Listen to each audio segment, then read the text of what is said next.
And so the sixth house is the house of work and health, and it represents service, daily tasks, and your physical body. So in this video, I'm going to be diving deep into the sixth house of astrology, and what it is and how it affects your life. And so, if you are new to me, to the channel, or to any of my content in social media land, my name is Kay Patrice. I am the Natal Chart Navigator, and I am a intuitive energy reader and educator. And so, I help women to open-minded women to understand who they are energetically so that they can live their best lives by using the energies that they were born with.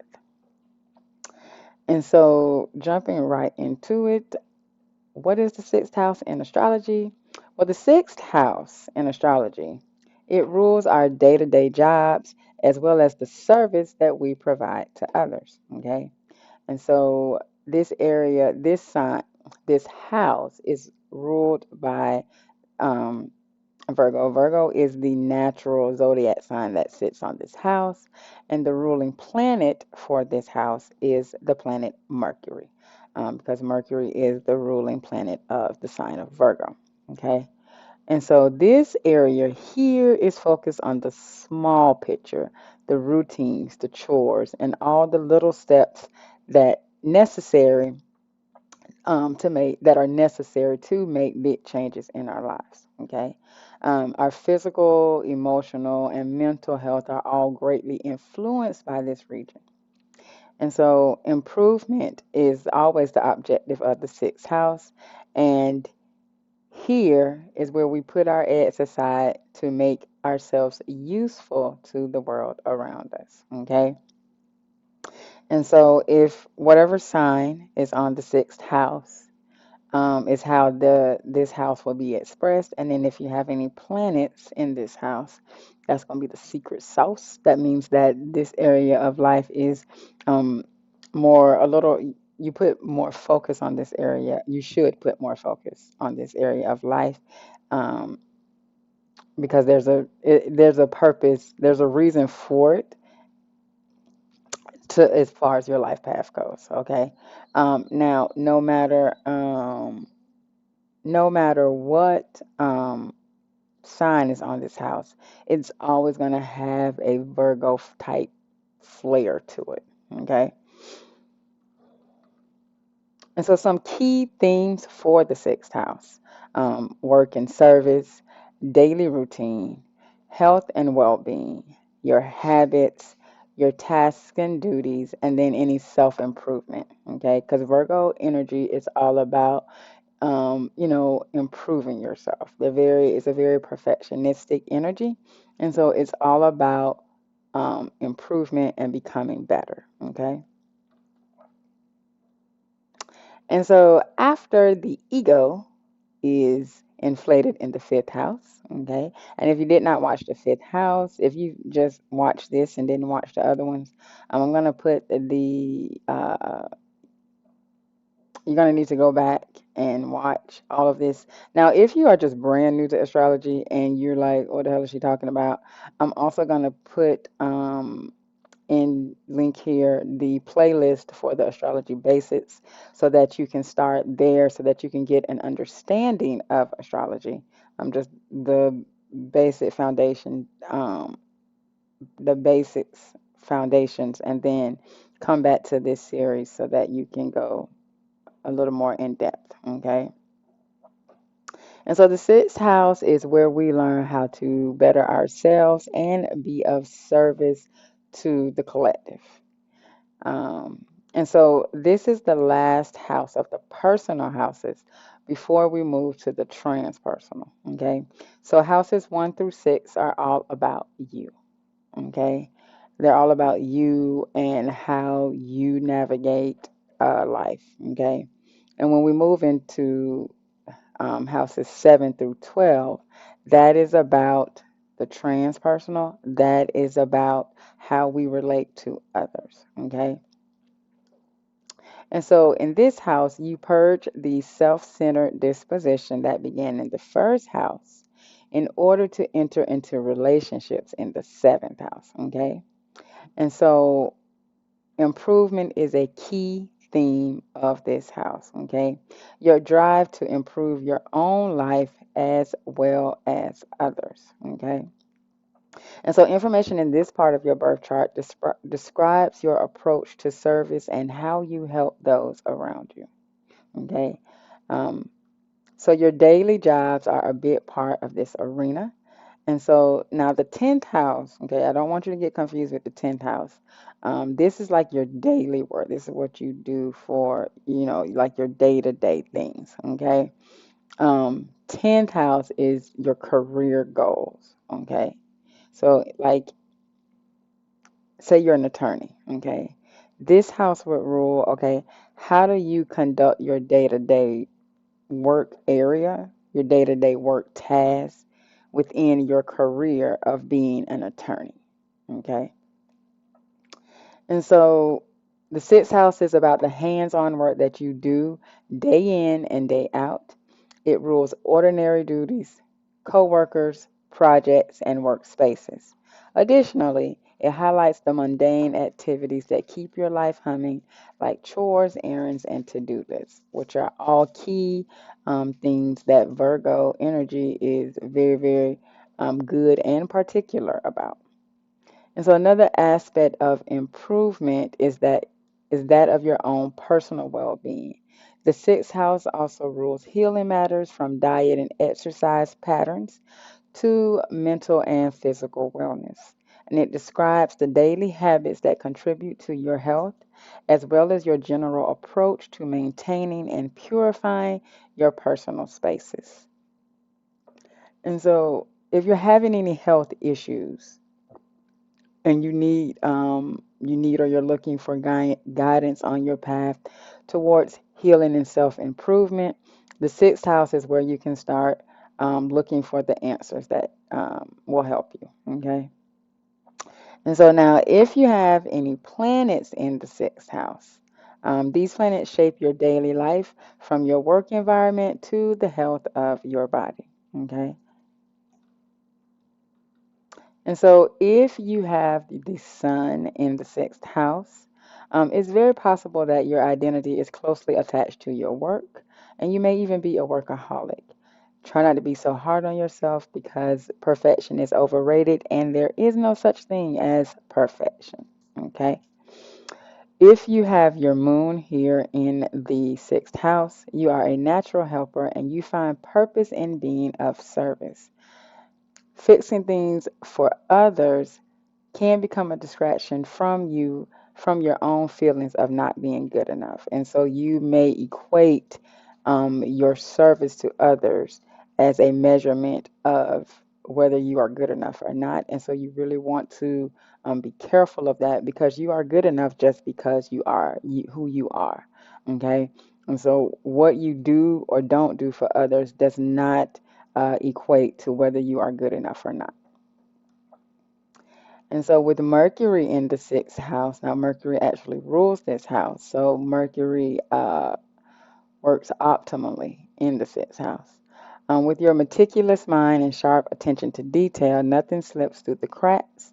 Um, so Virgo energy is, and actually this house's energy, it's a nervous energy, okay? And so one thing you may want to do to incorporate into your day to day with having Mercury here is meditation or breath work or both to help to ease some of the nervous tension.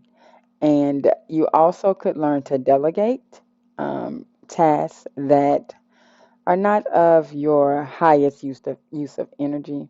Some things that you do throughout your day obviously require you, but there's other things that you do that could easily be delegated to someone else. And so, come up with a list of those things that can be delegated to relieve some of the tension off of your mind, so that you're not so, anxious or, nervous.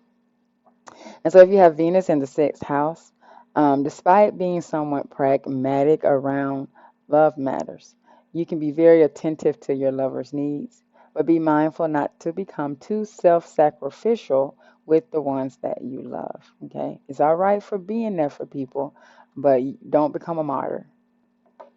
Now, if you have Mars in the sixth house, you may be a bit of a perfectionist, but you do know how to get the job done, right? And so when you're pouring all of your energy into a job, make sure that you set some aside for yourself. Now, that kind of reminds me of the Queen of Pentacles, if you are into tarot. The Queen of Pentacles, she has her stash of energy, or pentacles, and then she has the three that she gives away. She has her set amount of energy that she has allotted to give away, to serve others, to be there for others, to help others, but she has a generous amount for herself because she understands that you cannot give from an empty cup. And so, if you have Mars here, you always want to make sure that while you are out giving and doing and being for others, um, you definitely have enough for you so that you can continue to do that. Okay. And it's not selfish. That is not selfish. Don't let anybody tell you that is selfish, because it's not. Now, if you have Jupiter in the sixth house, a generous and compassionate spirit is likely who you are, which is very valued in the workplace. Um, Although you may not be able to see the forest for the trees, so you definitely always want to take time, um, to step back and reevaluate everything. Don't be so focused on the nitpicky details. You always want to step back and see the progress, or see how things have, evolved, uh, by, your actions, by your effort. Now, if you have Saturn in the sixth house, you take your job very seriously to the point of anxiety. Don't be such a worrywart. Um, be sure to let off physical stress and to take care of your body. Again, um, if you have any planets in this house, you definitely want to do some breath work. You definitely want to do meditation. You definitely want to delegate tasks, because this house has, it doesn't matter what sign is on the house, it always has a flair, has a tinge of Virgo in it. And so, you know, you, Virgo energy is a very anxious, nervous energy.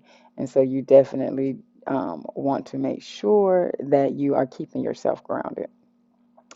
Now, if you have Uranus in the fifth house and sixth house, excuse me. A 9 to 5 is more than likely not your thing, and so whatever you're doing, you're going to need a lot of freedom to do it. And then when you do get the freedom, you're full of innovative ideas that can be of great help to, um, the collective. And if you have Neptune in the sixth house, a daydreamy air probably fills your days, making it difficult for you to follow a standard routine. If you are someone who is in a helping profession or caretaking role, like if you're a nurse, you're in the medical field, or you're working with children, be careful not to become a martyr, because it is very easy. Neptune kind of clouds our judgment, and so it's very easy for you to become a martyr, um, to whatever it is that you're doing. So you want to make sure you watch out for that. Now, if you have Pluto here, an intense self-analysis may constantly leaving you small, or not, or feeling not good enough. Your soul is being asked to forgive your imperfections and have faith in the bigger picture. Now, if you have Chiron here, Chiron is the wound that we incarnate with in this lifetime, and so early health problems can turn you into a hypochondriac as an adult, or you may have had to sacrifice your needs to take care of a loved one. Either way, it is time for you to heal yourself. You've done what you needed to do.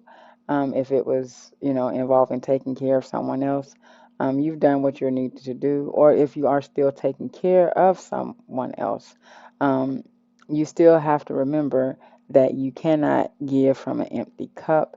And so you need to work on healing yourself as well, um, as taking care of your loved one. Now, if you have the North Node in the sixth house, your empathetic past may be filled with blurry boundaries and unrealistic expectations. And so, your job is to learn discernment and mastery over what you let into your life. And if you have the South Node here, um, being a helper likely comes easy for you. However, patterns of worrying and overanalyzing don't serve you any longer.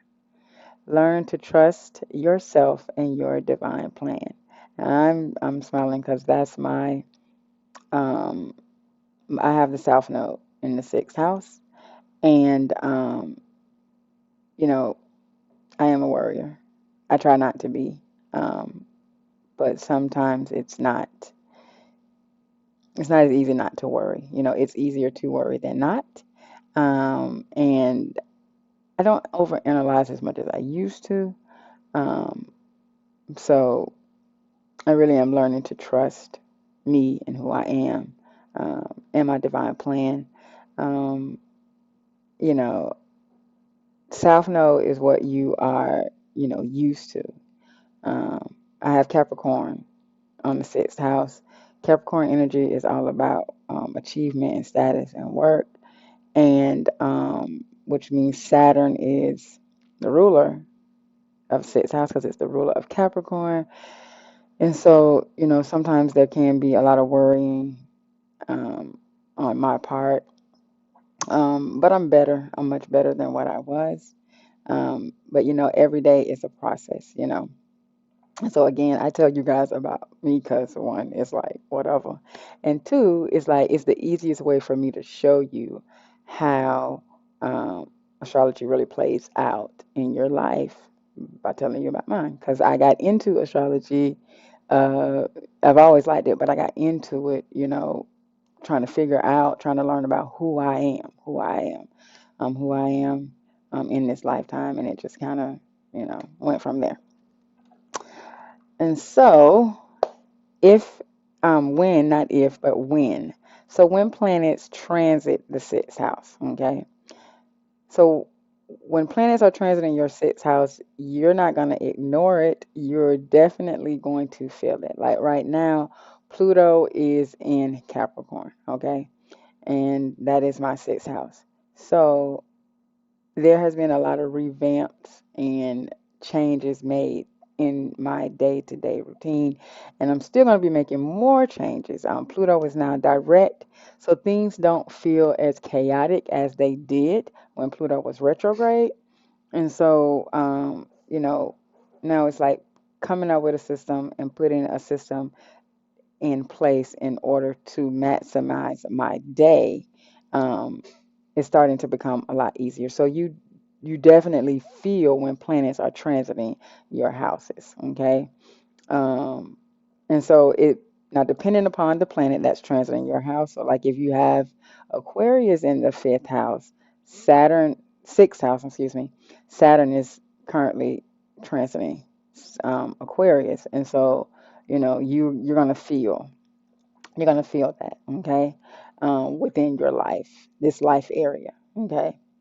And so, if you have practical planets like Mercury and Saturn transiting your fifth house, this could help you to get organized and stay on top of the things. Um, Now, other planets could reveal a more sensitive side to your affairs. So, like the moon, and the moon is transiting your sixth house. Um, it brings your feelings up to the surface. And so, in these moments, you may want to feel capable and useful, but you could become overwhelmed with self criticism. Now, on the other hand, having Venus transit in your sixth house might bring a more practical attitude to your romantic affairs. Okay. And so you want to make sure that you are paying attention to when the planets are transiting the houses, because you're definitely going to feel it. And you may be like, oh my God, what the heck is going on? Why do I feel this way? You know, it's a transit. And so you definitely want to stay up on transits to know what's going on at all times. Okay. And so this is the last house of the personal, of our personal part of us. Okay, 1 through 6, these are the personal houses. And so moving on to the seventh house is the beginning of the second half of your chart, and this is where we start talking about our relationship with others and the world. Okay, and so you definitely want to stay tuned. We are halfway through the houses series. Super excited um, to be taking this journey with you guys. And so if you found value in this and you would like to subscribe to the channel, go ahead and subscribe. You can also click the bell so that you get notifications anytime that I go live or upload a new video to the channel. You definitely don't want to miss those. Also, if you would like to work with me, all of the information is in the description box below. You can book readings, book chart consults with me. All of the information will be in the description box below. And so I hope you have an amazing rest of your day. And remember that possibilities are endless. If you can see it in your mind, then you can hold it in your hand, and that should make you smile, because you really do create your own reality. Have a good one.